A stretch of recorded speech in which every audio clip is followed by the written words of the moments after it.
Hello friends, मैं हूं सनी कुमार और आप सभी का स्वागत है मेरे यूट्यूब चैनल पे।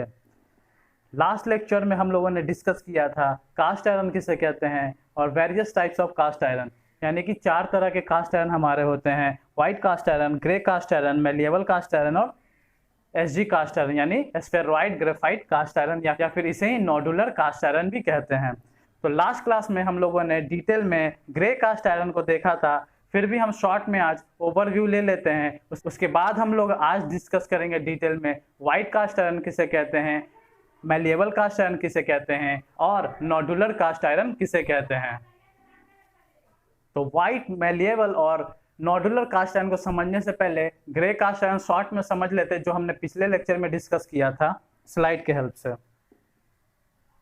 तो लास्ट लेक्चर में हम लोगों ने देखा था grey cast iron low cost material, बहुत ही लो कॉस्ट मटेरियल है। ग्रे कास्ट आयरन बहुत ही सस्ता होता है, इसीलिए कॉमन एप्लीकेशंस में ग्रे कास्ट आयरन का बहुत ज़्यादा यूज होता है। वाइड स्प्रेड एप्लीकेशंस इसके होते हैं।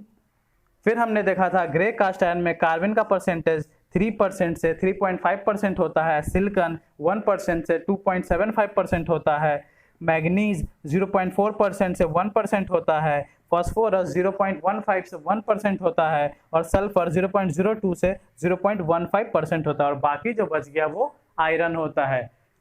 तो हमने देखा था कि कार्बन का परसेंटेज ग्रे कास्ट आयरन में 3% से लेके 3.5% तक होता है। और हमने ये भी डिस्कस किया था जो ग्रे कलर है कास्ट आयरन का, वो फ्री कार्बन प्रेजेंट होता है हमारे ग्रे कास्ट आयरन में, यानी कार्बन जो प्रेजेंट है हमारा वो फ्री फॉर्म में यानी ग्रेफाइट के फॉर्म में प्रेजेंट होता है। इसी कारण इसका नाम पड़ा है ग्रे कास्ट आयरन और इसका अपीयरेंस भी ग्रे कलर का होता है। नेक्स्ट हम लोगों ने ग्रे कास्ट आयरन में देखा था कि इसका टेंसाइल स्ट्रेंथ जो है बहुत ही कम होता है in comparison to its compressive strength, यानी कंप्रेसिव स्ट्रेंथ कास्ट आयरन का, ग्रे कास्ट आयरन का 4 टाइम्स ज़्यादा था उसके टेंसाइल स्ट्रेंथ से, यानी कि 4 मेगापास्कल से लेके 1000 मेगापास्कल कंप्रेसिव स्ट्रेंथ था ग्रे कास्ट आयरन का, और टेंसाइल स्ट्रेंथ सिर्फ 100 से 200 मेगापास्कल ग्रे कास्ट आयरन का देखे थे। तो सबसे जो मेजर डिफरेंस है वाइट कास्ट आयरन में या फिर नोडुलर कास्ट आयरन में और ग्रे कास्ट आयरन में, कि ग्रे कास्ट आयरन जो है उसमें कार्बन जो है फ्री फॉर्म में प्रेजेंट होता है और उसी के वजह से वो सॉफ्ट माना जाता है, यानी कि थोड़ा डक्टिलिटी प्रेजेंट होगा हमारे ग्रे कास्ट आयरन में। पर हमारा व्हाइट कास्ट आयरन जब पढ़ेंगे तो ग्रे कास्ट आयरन के कंपैरिजन से उसमें जो है हार्डनेस ज़्यादा होगा, यानी व्हाइट कास्ट आयरन में हार्डनेस ज़्यादा होगा, क्योंकि उसमें कार्बन जो है वो फ्री फॉर्म में ग्रेफाइट के फॉर्म में प्रेजेंट नहीं होता है, जैसा कि हम ग्रे कास्ट आयरन में देखते हैं। फिर हम लोगों ने इसका एप्लीकेशंस देखा था कि इसके ज़्यादातर एप्लीकेशंस ऐसे जगह होते हैं जहाँ पे स्लाइडिंग एक्शन या स्लाइडिंग मोशन होता है हमारे पार्ट्स के बीच में मशीन के, वहाँ पे हम ग्रे कास्ट आयरन का मटेरियल यूज करते हैं, क्योंकि ग्रे कास्ट आयरन का मटेरियल जो है उसका सरफेस जो है सेल्फ लुब्रिकेटिंग सरफेस होता है, और जो फ्री ग्रेफाइट प्रेजेंट होता है हमारे ग्रे कास्ट आयरन में उसके वजह से वो जो है एज ए लुब्रिकेंट उसका सरफेस एक्ट करता है। तो जहाँ भी स्लाइडिंग मोशन है वैसा एप्लीकेशन है, वहाँ ग्रे कास्ट आयरन जो है एक परफेक्ट मटेरियल की तरह काम करता है।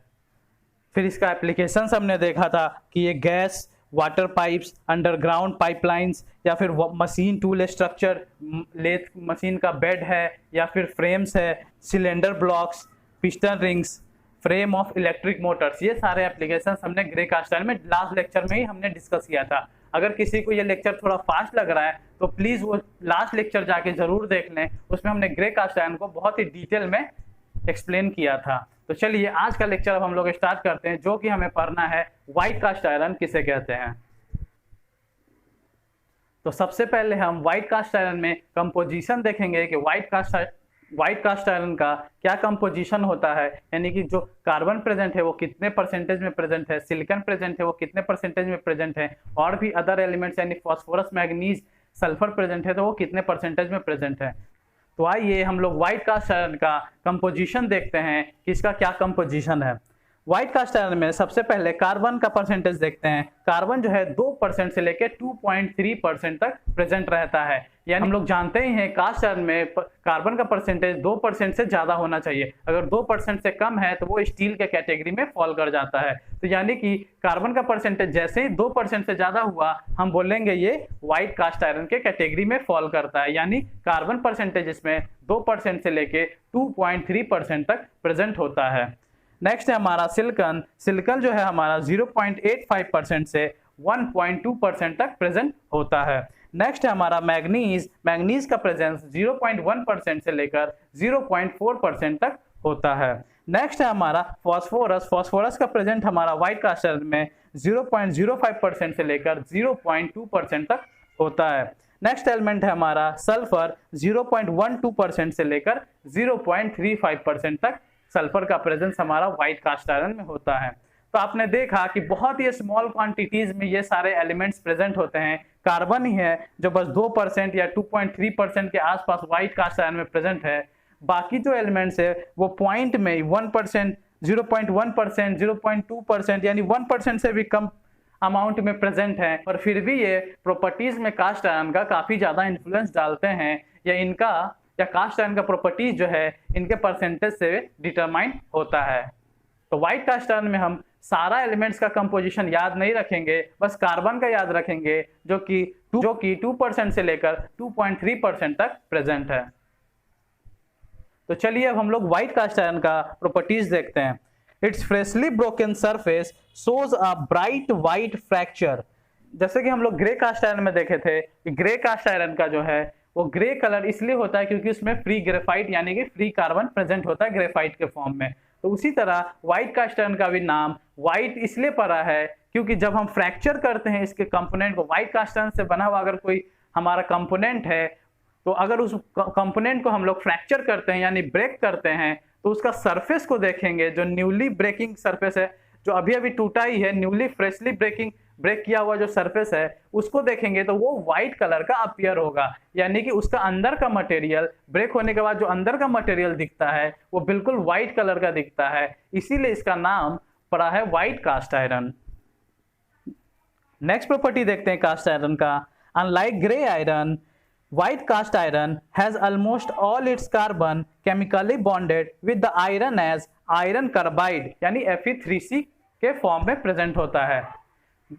व्हाइट कास्ट आयरन जो है वो ग्रे कास्ट आयरन से अलग होता है in the sense white cast iron में जो है वो कार्बन प्रेजेंट होता है, वो फ्री फॉर्म में अवेलेबल नहीं होता है जैसा कि हमारा ग्रे कास्ट आयरन में अवेलेबल होता है फ्री फॉर्म में ग्रेफाइट के फॉर्म में, पर हमारा व्हाइट कास्ट आयरन में ऐसा नहीं है। व्हाइट कास्ट आयरन में जो है आयरन के साथ कार्बन जो है बॉन्ड बना के रहता है, यानी Fe3C जो कार्बन जो है हमारा वो Fe के साथ 3 Fe एटम्स के साथ बॉन्ड बनाया हुआ रहता है, यानी कार्बन अवेलेबल अकेले यानी अलोन अवेलेबल नहीं होता है, वो जब भी अवेलेबल होता है तो वो आयरन और कार्बन के साथ बॉन्ड में अवेलेबल होता है। तो हमारा व्हाइट कास्ट आयरन में हमेशा कार्बन प्रेजेंट रहता है, वो Fe के साथ प्रेजेंट रहता है यानी आयरन के साथ प्रेजेंट रहता है, यानी कि Fe3C के फॉर्म में प्रेजेंट रहता है। Fe3C क्या है? ये एक कंस्टिट्यूएंट है जिसको हम सेमेंटाइट बोलते हैं। सेमेंटाइट ये एक ऐसा कंस्टिट्यूएंट है, ऐसा एलिमेंट है जो कि काफी ज्यादा हार्ड होता है और ब्रिटल होता है। तो इसके प्रेजेंस से हमारा व्हाइट कास्ट आयरन जो है वो काफी ज्यादा हार्ड हो जाता है और ब्रिटल हो जाता है। ग्रे कास्ट आयरन में कार्बन फ्री फॉर्म में प्रेजेंट था इसीलिए वो सॉफ्ट होता है, पर व्हाइट कास्ट आयरन जो होता है वो हमारा हार्ड होता है, और इसका रीजन यही है कि जो कार्बन है हमारा वो आयरन के साथ बॉन्ड बना के Fe3C के फॉर्म में प्रेजेंट है यानी सेमेंटाइट के फॉर्म में प्रेजेंट है, इसीलिए हमारा व्हाइट कास्ट आयरन जो है वो हार्ड मटेरियल है। नेक्स्ट प्रॉपर्टी में हम लोग देख सकते हैं iron carbide is a very hard and brittle constituent. Iron carbide यानी कि जो Fe3C है उसी को बोला जा रहा है आयरन कार्बाइड, या फिर सेमेंटाइट भी इसे बोलते हैं। आयरन कार्बाइड जो है बहुत ही हार्ड और ब्रिटल कंस्टिट्यूएंट है, बहुत ही हार्ड और ब्रिटल मटेरियल है, तो इसके प्रेजेंस से हमारा व्हाइट कास्ट आयरन जो है वो हार्ड और ब्रिटल हो जाता है। नेक्स्ट प्रॉपर्टी है पॉसेसेस एक्सेलेंट वियर रेजिस्टेंस। तो हमने बताया था आपको जब हमने मैकेनिकल प्रॉपर्टीज डिस्कस किया था कि जिस भी मटेरियल का हार्डनेस काफी ज्यादा होता है, ब्रिटलनेस उसमें ज्यादा होता है, वो मटेरियल में वियर रेजिस्टेंस का प्रॉपर्टी भी काफी अच्छा होता है। तो हमारा व्हाइट कास्ट आयरन में जो है वियर रेजिस्टेंस का प्रॉपर्टी काफी अच्छा होगा। तो ऐसे एप्लीकेशंस जहां पे हमारा मटेरियल जो है लगातार मोशन में है या फिर वियर कर सकता है, किसी सरफेस के कांटेक्ट में वो हमेशा घिस रहा है या उस पे लगातार वियर होने की पॉसिबिलिटी है, उस एप्लीकेशंस में हम व्हाइट कास्ट आयरन को यूज कर सकते हैं और वो वियर जल्दी ना हो। नेक्स्ट प्रॉपर्टी है high tensile strength and low compressive strength. Grey cast iron से हम अगर कंपैरिजन करते हैं तो ग्रे कास्ट आयरन में क्या था कि वहां पे ग्रे कास्ट आयरन में टेंसाइल स्ट्रेंथ काफी ज्यादा कम था और compressive strength grey cast iron का 4 गुना था, यानी कि काफी ज्यादा था। पर हमारा व्हाइट कास्ट आयरन में जो है ऐसा नहीं है। व्हाइट कास्ट आयरन में जो है टेंसाइल स्ट्रेंथ ज्यादा होगा। व्हाइट कास्ट आयरन का कंप्रेसिव स्ट्रेंथ टेंसाइल स्ट्रेंथ के कंपैरिजन में कम होगा। तो आप देख सकते हैं कि कार्बन का परसेंटेज जो है वो इसमें व्हाइट कास्ट आयरन में 2 से 2.3% है और ग्रे कास्ट आयरन में 3 से ज्यादा परसेंटेज है। पर फिर भी व्हाइट कास्ट आयरन जो है वो ज्यादा हार्ड है, ना कि ग्रे कास्ट आयरन। तो ये क्यों होता है? तो ये इसीलिए होता है कि कार्बन के परसेंटेज से तो हार्डनेस डिटरमाइन होता है। अगर ज्यादा परसेंटेज है कार्बन का तो हार्डनेस ज्यादा होगा, ये जनरली ये देखा जाता है। पर यहाँ पे किस फॉर्म में कार्बन प्रेजेंट है इससे भी हमारा उसका प्रॉपर्टीज चेंज हो जाता है। तो यहाँ जो कार्बन प्रेजेंट है व्हाइट कास्ट आयरन में वो सेमेंटाइट के फॉर्म में यानी आयरन के साथ बॉन्ड बना के प्रेजेंट है, तो इसका प्रॉपर्टी जो है काफी अलग हो गया। पर उसमें कार्बन ग्रे कास्ट आयरन में कार्बन जो है फ्री फॉर्म में अवेलेबल है। हालांकि वहां पे परसेंटेज ज्यादा है कार्बन का, लेकिन फिर भी वो सॉफ्ट है हमारे व्हाइट कास्ट आयरन के कंपैरिजन में। तो ये बात जो है आप ध्यान रखिएगा। नेक्स्ट प्रॉपर्टी है हमारा व्हाइट कास्ट आयरन का, it is hard can not be machine. तो मैंने अभी आपको बताया इसमें हार्डनेस काफी ज्यादा होता है। ये हार्डनेस क्यों? क्योंकि सेमेंटाइट प्रेजेंट है हमारे व्हाइट कास्ट आयरन में, इसी वजह से ये हार्ड है। तो हार्ड ज्यादा रहेगा मटेरियल, तो उसका मशीनिंग करना, उसका ड्रिलिंग करना, मिलिंग करना, उस पर कट लगाना काफी ज्यादा, मैंने बताया ही था आप लोगों को हार्डनेस का जब प्रॉपर्टी पर आ रहा था कि जिस मटेरियल का हार्डनेस ज्यादा होगा वो मटेरियल को कट लगाना, स्क्रैच लगाना बहुत ही मुश्किल हो जाएगा। तो यहाँ हमारा व्हाइट कास्ट आयरन का हार्डनेस काफी ज्यादा है, तो यानी ड्रिल कर रहे हैं या कट कर रहे हैं उस मटेरियल को, कोई मशीनिंग ऑपरेशन लगा रहे हैं तो काफी ज्यादा उसमें मशीनिंग करना मुश्किल हो जाएगा। तो चलिए अब हम लोग देखते हैं व्हाइट कास्ट आयरन का एप्लीकेशंस क्या क्या है। पहला एप्लीकेशन है where hard coating is required as outer surface of car wheels. तो अभी मैंने बताया जैसा प्रॉपर्टी है वैसे ही एप्लीकेशंस में यूज होगा। इसका प्रॉपर्टी है कि ये काफी ज्यादा हार्ड और ब्रिटल है, तो कहाँ यूज होगा? जहां पे हमारा सरफेस जो है हार्ड चाहिए, जहां पे वियर रेजिस्टेंस चाहिए, वहां पे ये यूज होगा। तो कार व्हील्स का जो आउटर सरफेस है, आउटर सरफेस पे हमारा वियर नहीं होना चाहिए, वो जल्दी घिसना नहीं चाहिए, तो वहां पे हम व्हाइट कास्ट आयरन मटेरियल का यूज करते हैं। नेक्स्ट है हमारा production of malleable cast iron and wrought iron. तो मैलिएबल कास्ट आयरन बनाने के लिए या फिर रॉट आयरन बनाने के लिए भी हम व्हाइट कास्ट आयरन का यूज करते हैं। तो आप बोलिएगा कि एक ही एप्लीकेशन, ज्यादा एप्लीकेशन इसका क्यों नहीं हुआ? क्योंकि ये इतना ज्यादा हार्ड है कि तो इसका यूज जो है काफी लिमिटेड हो जाता है। तो इसीलिए हम क्या करते हैं, मैलिएबल कास्ट आयरन बना लेते हैं, यानी कुछ ऐसा कर दें कि थोड़ा सा इसका जो हार्डनेस है कम हो जाए। कोई प्रोसेस लगा के कुछ का हार्डनेस को अगर कम कर सकते हैं तो ये ज्यादा एप्लीकेशंस में यूज हो पाएगा। तब हम इसका मशीनिंग भी कर सकते हैं। अगर थोड़ा सा ये सॉफ्ट हो गया तो, या थोड़ा सा इसमें डक्टाइल बिहेवियर आ गया तो मशीनिंग भी कर सकते हैं। तो मशीनिंग करेंगे तभी तो फाइनल प्रोडक्ट बनेगा, तभी तो वो एप्लीकेशंस में आएगा। तो इसीलिए व्हाइट कास्ट आयरन का एप्लीकेशन ज्यादा नहीं है। तो इसका सबसे बड़ा एप्लीकेशन यही है कि इसका प्रोडक्शन में यूज करते हैं मैलिएबल कास्ट आयरन बनाने के लिए या फिर रॉट आयरन बनाने के लिए। तो मैलिएबल कास्ट आयरन क्या होता है वो आगे वाली स्लाइड में अब हम लोग कवर करेंगे। तो मैलिएबल कास्ट आयरन के लिए हमारा जो रॉ मटेरियल हो गया वो व्हाइट कास्ट आयरन नहीं हो गया। तो चलिए अब हम लोग मैलिएबल कास्ट आयरन को समझते हैं। तो सबसे पहले हम देखेंगे कि कंपोजिशन इसका क्या है। तो साथ साथ अगर आप कंपेयर करते हुए पढ़ेंगे तो आपको याद भी होता चलेगा। जैसे कि अभी ग्रे कास्ट आयरन का मैंने बताया कितना था, 3% से लेके 3.5%। फिर हमने व्हाइट कास्ट आयरन पढ़ा, उसमें कार्बन का परसेंटेज कितना था, 2% से लेके 2.3%। तो अब हम लोग देखेंगे मैलिएबल कास्ट आयरन में कितना होता है। तो मैलिएबल कास्ट आयरन में कार्बन का परसेंटेज होता है 2% से 3% के बीच में। अभी आपको मैंने बताया था कि उसका 2 से 2.3% होता है, पर इसमें जितना रेंज है मैलिएबल का कितना रेंज है, 2% से लेके 3% तक। यानी व्हाइट कास्ट आयरन में भी 2% से 2.3% ही कार्बन प्रेजेंट है, यानी कि जो मैलिएबल में प्रेजेंट है उसके बीच का ही प्रेजेंट है वो। पर फिर भी मैलिएबल कास्ट आयरन अलग हो जाता है, इसका प्रॉपर्टी अलग है, इसलिए इसको मैलिएबल बोल रहे हैं, और व्हाइट कास्ट आयरन अलग हो जाता है। तो ये क्यों है? क्योंकि कार्बन का प्रेजेंट तो उतना ही है, पर मैलिएबल कास्ट आयरन में हम हीट देके सॉफ्ट कर देते हैं मटेरियल को। तो कार्बन तो हीट देने से गायब नहीं होगा, कार्बन तो उसी में रहेगा, पर उसका प्रॉपर्टीज जो है वो चेंज हो जाएगा। तो प्रॉपर्टीज चेंज हो जाएगा तो उसका नाम भी चेंज हो जाएगा। उसका नाम व्हाइट कास्ट आयरन से बदल के मैलिएबल कास्ट आयरन बन जाएगा। हालांकि कार्बन का परसेंटेज 2% से 3% के बीच में इसमें है और उसमें 2% से लेकर 2.3% के बीच में ही है, लेकिन दोनों का प्रॉपर्टीज अलग है तो इसीलिए नाम भी अलग है। तो कंफ्यूज कहीं भी मत होइएगा, बिल्कुल क्लियर है। नेक्स्ट देखते हैं सिलिकॉन इसमें कितना होता है। तो सिलिकॉन जो है हमारा मैलिएबल कास्ट आयरन में 0.6% से 1.3% तक अवेलेबल होता है। नेक्स्ट एलिमेंट है हमारा मैग्नीज। मैग्नीज जो है हमारा 0.2% से 0.6% तक प्रेजेंट होता है। फॉस्फोरस जो है हमारा 0.15% अवेलेबल होता है मैलिएबल कास्ट आयरन में। नेक्स्ट है हमारा सल्फर। सल्फर जो है बहुत ही स्मॉल क्वांटिटी में यानी कि 0.10% अवेलेबल होता है मैलिएबल कास्ट आयरन में। अब हम लोग मैलिएबल कास्ट आयरन का प्रॉपर्टीज देख लेते हैं। तो फर्स्ट प्रॉपर्टी है obtained from white cast iron by heat treatment process that is annealing.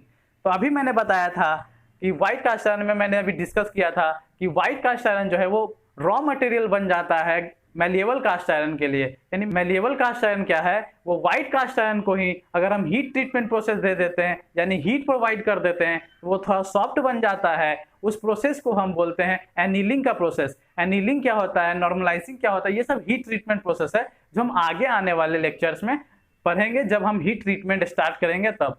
तो अभी फिलहाल समझ लेते हैं एनीलिंग में क्या करते हैं कि किसी भी मटेरियल को हीट देते हैं और उसको फिर फर्नेस में ही, जहां हीट दे रहे हैं, जो फर्नेस में हीट दे रहे हैं उसी फर्नेस में ही उसको ठंडा होने के लिए भी छोड़ देते हैं। यानी कि एक पर्टिकुलर टेम्परेचर पे उसको हीट दे के फिर फर्नेस को ऑफ कर देते हैं, बंद कर देते हैं, फिर उसी फर्नेस में वो धीरे धीरे ठंडा हो जाएगा। उस प्रोसेस को हम बोलते हैं कि एनीलिंग का प्रोसेस है। तो उसी तरह से हम लोग व्हाइट कास्ट आयरन पे एनीलिंग का प्रोसेस कर देंगे, यानी उसको हीट ट्रीटमेंट कर देंगे, हीट दे देंगे, तो वो व्हाइट कास्ट आयरन जो है कन्वर्ट हो जाएगा हमारा मैलिएबल कास्ट आयरन में। कि व्हाइट कास्ट आयरन जितना हार्ड नहीं होगा, ब्रिटल नहीं होगा, थोड़ा सा उसमें सॉफ्टनेस का प्रॉपर्टी इंड्यूस हो जाएगा। नेक्स्ट प्रॉपर्टी है हमारा मैलिएबल कास्ट आयरन का। The malleable cast iron is ductile and may be bent without breaking और फ्रैक्चर। तो मैलिएबल कास्ट आयरन जो है वो अब सॉफ्ट मटेरियल बन गया, तो अगर उस पर लोड देंगे या उसको बेंट करेंगे, उसको टेढ़ा करेंगे फोर्स लगा के, तो वो टूट नहीं जाएगा, ब्रेक नहीं करेगा, फ्रैक्चर नहीं करेगा, वो बेंट होके वो अपना शेप चेंज करके, यानी कि उसमें टफनेस का प्रॉपर्टी इंड्यूस हो जाएगा। वो ब्रिटल नहीं रह गया कि वो जो है फोर्स लगाएंगे तो स्ट्रेंथ से ज्यादा हुआ तो वो ब्रेक कर जाए। नेक्स्ट प्रॉपर्टी है हमारा मैलिएबल कास्ट आयरन का। Tensile strength is usually higher than grey cast iron. यानी टेंसाइल स्ट्रेंथ जो है मैलिएबल कास्ट आयरन का वो ग्रे कास्ट आयरन के कंपैरिजन में ज्यादा होता है। तो हमने अभी देखा ही था कि ग्रे कास्ट आयरन में तो बहुत ही कम टेंसाइल स्ट्रेंथ होता है, 100 मेगापास्कल से लेकर 200 मेगापास्कल ही होता है। यानी ग्रे कास्ट आयरन के कंपैरिजन में हमारा मैलिएबल कास्ट आयरन का टेंसाइल स्ट्रेंथ जो है ज्यादा होता है। नेक्स्ट प्रॉपर्टी है can be hammered and rolled to obtain different shapes. यानी कि इस पे हम अब रोलिंग का प्रोसेस लगा सकते हैं, इस पे अदर मैन्युफैक्चरिंग प्रोसेसेस लगा सकते हैं, इसको हम हैमर कर सकते हैं। यानी क्योंकि अब ये डक्टाइल या सॉफ्ट मटेरियल हो गया है, थोड़ा सा डक्टिलिटी इसमें इंड्यूस हो गया है हमारे एनीलिंग प्रोसेस करने से, तो इस मटेरियल का अब हम वेरियस शेप्स बना सकते हैं, डिफरेंट डिफरेंट शेप जो है जनरेट कर सकते हैं। तो इसीलिए इसका एप्लीकेशन बहुत ज्यादा बढ़ जाएगा। मैलिएबल कास्ट आयरन का एप्लीकेशन बहुत ही ज्यादा होगा in comparison to white cast iron, क्योंकि अब ये डक्टाइल हो गया, मशीनिंग करना, रोलिंग करना, मैन्युफैक्चरिंग प्रोसेस इस पे बहुत आसानी से लगा सकते हैं, इसको डिफरेंट शेप्स में हम कन्वर्ट कर सकते हैं इजिली। तो फिर इकोनॉमिकली हम लोग कोई भी प्रोडक्ट का प्रोडक्शन कर सकते हैं। अब हम लोग एप्लीकेशन देख लेते हैं मैलिएबल कास्ट आयरन का। तो फर्स्ट एप्लीकेशन है ऑटोमोटिव इंडस्ट्री। ऑटोमोबाइल का इंडस्ट्री है जहां पे, वहां पे इसका काफी ज्यादा यूज होता है। नेक्स्ट है हमारा रेल्स। ट्रेन जिस पे चलती है, जो पटरी होता है उसे ही हम रेल्स कहते हैं। नेक्स्ट है हमारा एग्रीकल्चरल मशीनरी। जो एग्रीकल्चर यानी जो हम लोग कुदाल देखते हैं या फिर और भी बहुत सारे फॉर्क्स देखते हैं, जो भी हम एग्रीकल्चर में बहुत सारे टूल्स यूज करते हैं, वो जो है हमारा लोहा का ही बना होता है। और कौन से लोहे का? वो कास्ट आयरन का बना होता है। कास्ट आयरन में भी हमारा वो मैलिएबल कास्ट आयरन का बना होता है। तो मैलिएबल कास्ट आयरन का बहुत ज्यादा एप्लीकेशंस है, क्योंकि प्रॉपर्टीज जो है काफी ज्यादा सूटेबल है और काफी ज्यादा रेंज शो करता है। नेक्स्ट प्रॉपर्टी है हमारा मैलिएबल कास्ट आयरन का pipe fittings, door hinges. Door का जो हिंज है जिसको आप पकड़ के दरवाजे को खोलते हैं, ओपन करते हैं डोर को, वो हिंजेस जो है, या फिर हमारा लॉक जो है, लॉक्स यानी ताला जो है, वो सारा जो है हमारा मैलिएबल कास्ट आयरन का ही एप्लीकेशंस है या यूजेस है। तो नेक्स्ट है हमारा नॉडुलर कास्ट आयरन। अब हम लोग नॉडुलर कास्ट आयरन को समझेंगे। इसी को हम लोग स्फेरॉइड ग्रेफाइट कास्ट आयरन भी बोलते हैं, क्योंकि नॉडुलर का मतलब ये होता है स्फेयर के फॉर्म में, तो दोनों सेम मतलब है। तो अब हम लोग नॉडुलर कास्ट आयरन में भी सबसे पहले कंपोजिशन देखेंगे कि कंपोजिशन कितना है इसका, कार्बन का और भी वेरियस एलिमेंट्स इसमें जो प्रेजेंट है उसका। तो कार्बन का परसेंटेज इसमें होता है 3.2% से 4.2%, यानी कि आप इन सब जितना अभी तक हमने कास्ट आयरन देखा उन सभी से ज्यादा कार्बन का परसेंटेज हमें नॉडुलर कास्ट आयरन में प्रेजेंट होता है, यानी 3.2% से लेकर 4.2% तक हमारा कार्बन प्रेजेंट होता है नॉडुलर कास्ट आयरन में। सिलिकॉन का परसेंटेज देखें नॉडुलर कास्ट आयरन में तो 1.1% से 3.5% तक, काफी ज्यादा परसेंटेज इसमें वेरी कर रहा है सिलिकॉन का भी, 1.1% से 3.5% तक प्रेजेंट हो सकता है। नेक्स्ट है हमारा मैग्नीज। मैग्नीज 0.3% से 0.8% तक प्रेजेंट हो सकता है हमारा नॉडुलर कास्ट आयरन में। फोर्थ है हमारा फॉस्फोरस। फॉस्फोरस जो है 0.08% तक प्रेजेंट होता है। नेक्स्ट है सल्फर। सल्फर हमारा बहुत ही स्मॉल क्वांटिटी में यानी 0.2% तक ही प्रेजेंट होता है हमारा नॉडुलर कास्ट आयरन में। अब हम लोग प्रॉपर्टीज देख लेते हैं नॉडुलर कास्ट आयरन का। तो पहला प्रॉपर्टी है has rounded particles of graphite unlike grey cast iron long flakes, यानी इसमें जो है नॉडुलर कास्ट आयरन में कार्बन जो प्रेजेंट है वो ग्रेफाइट के फॉर्म में प्रेजेंट है, पर उसका शेप बहुत ही अलग है जैसा हमारा ग्रे कास्ट आयरन में प्रेजेंट था। ग्रे कास्ट आयरन में भी हमने देखा था कि फ्री फॉर्म में यानी ग्रेफाइट के फॉर्म में कार्बन प्रेजेंट है, पर वहां पे जो हमारा शेप था कार्बन का वो फ्लेक्स के फॉर्म में रहता है। फ्लेक्स के फॉर्म मतलब स्ट्रिंग जैसा, धागे जैसा, यानी कि बहुत पतला लेंथ का कोई स्ट्रिंग जैसा अगर हम सपोज करें तो उसे हम बोलते हैं ये फ्लेक्स है। तो हमारा जो है ग्रे कास्ट आयरन में फ्लेक्स के फॉर्म में प्रेजेंट होता है हमारा कार्बन, लेकिन हमारा नॉडुलर कास्ट आयरन में कार्बन जो प्रेजेंट होता है वो स्फेयर के फॉर्म में प्रेजेंट होता है। ये सबसे बड़ा डिफरेंस है हमारा ग्रे कास्ट आयरन में जो कार्बन प्रेजेंट है या ग्रेफाइट प्रेजेंट है उसमें, और नॉडुलर कास्ट आयरन में। तो क्योंकि हमारा कार्बन अलग अलग अपने शेप्स में प्रेजेंट है, इसीलिए दोनों का प्रॉपर्टी काफी डिफरेंट हो जाता है। नॉडुलर कास्ट आयरन का भी हम लोग प्रॉपर्टी देखेंगे। सेकंड प्रॉपर्टी है और नोड्यूल्स और स्फेयर्स, यानी कि वही उसी पॉइंट को कंटिन्यू किया गया है कि हमारा नोड्यूल्स के फॉर्म में या स्फीयर के फॉर्म में नॉडुलर कास्ट आयरन में कार्बन प्रेजेंट होता है। नेक्स्ट प्रॉपर्टी है also known as ductile cast iron, यानी नॉडुलर कास्ट आयरन को हम लोग डक्टाइल कास्ट आयरन भी बोलते हैं, क्योंकि डक्टिलिटी इसमें प्रेजेंट होता है। हमने देखा ही था ग्रे कास्ट आयरन में थोड़ा ना थोड़ा डक्टिलिटी था, उतना हार्ड नहीं था, तो इसमें भी ग्रेफाइट प्रेजेंट है तो थोड़ा सा डक्टिलिटी प्रेजेंट होता है इसमें, इसीलिए हम इसको डक्टाइल कास्ट आयरन भी बोलते हैं। नेक्स्ट प्रॉपर्टी है हमारा गुड मशीनेबिलिटी। हाँ, मशीनेबिलिटी अच्छा होगा क्योंकि ये उतना ज्यादा हार्ड नहीं है जैसा हमारा व्हाइट कास्ट आयरन था। नेक्स्ट प्रॉपर्टी है हमारा नॉडुलर कास्ट आयरन का addition of magnesium is the main reason to convert graphite of cast iron from flakes of spheroidal form, hence improving mechanical properties. तो इस प्रॉपर्टी में ये बोल रहा है कि जो हमारा मैग्नीशियम का एडिशन होता है वो सबसे बड़ा रीजन है नॉडुलर कास्ट आयरन का बनने का या फॉर्मेशन का। मतलब मैग्नीशियम के ही प्रेजेंस के कारण जो हमारा फ्लेक्स के फॉर्म में कार्बन प्रेजेंट है वो कन्वर्ट हो जाता है नॉडुलर फॉर्म में या स्फीयर्स के फॉर्म में कार्बन बन जाता है या उसका फॉर्मेशन हो जाता है। यानी मैग्नीशियम के एडिशन से जो कार्बन फ्लेक्स के फॉर्म में प्रेजेंट था वो कन्वर्ट होकर स्फीयर्स के फॉर्म में प्रेजेंट या फॉर्मेशन उसका हो जाता है। इसीलिए नॉडुलर कास्ट आयरन जो है उसमें मैग्नीशियम का प्रेजेंट काफी ज्यादा इंपॉर्टेंट है।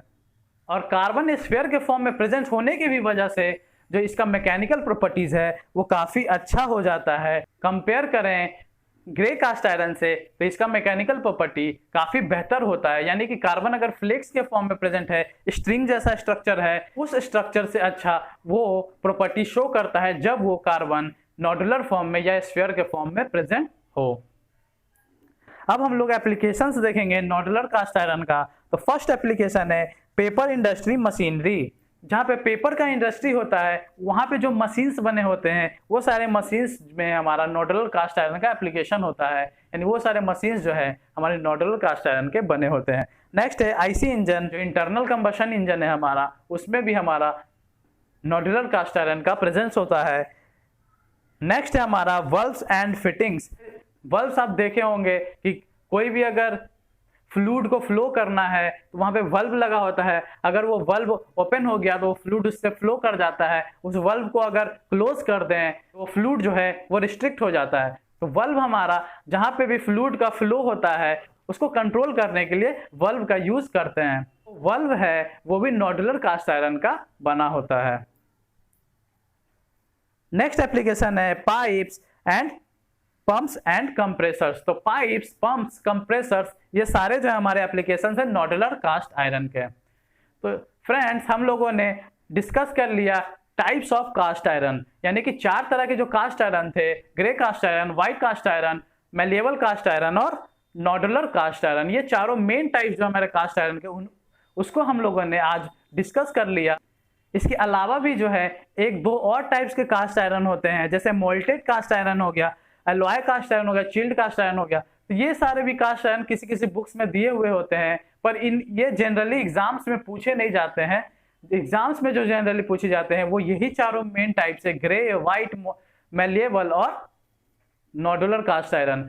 जो मोल्टेड कास्ट आयरन है वो ग्रे कास्ट आयरन और व्हाइट कास्ट आयरन के बीच के अगर कुछ प्रॉपर्टी मिल रहा है हमें तो उसे हम एक नाम दे देते हैं कि ये मोल्टेड कास्ट आयरन। ना ही वो ग्रे जैसा बिहेव कर रहा है उसका प्रॉपर्टी, या फिर वो ना ही व्हाइट कास्ट आयरन जैसा बिहेव कर रहा है, तो उन दोनों के बीच का कुछ प्रॉपर्टी अगर शो कर रहा है तो हम नाम दे देते हैं मोल्टेड कास्ट आयरन। पर ये सब इंपॉर्टेंट नहीं है, जो हमने डिस्कस किया 4 टाइप्स कास्ट आयरन का वही सबसे ज्यादा इंपॉर्टेंट था। तो उम्मीद करते हैं आपको कास्ट आयरन अच्छे से समझ में आ गया होगा।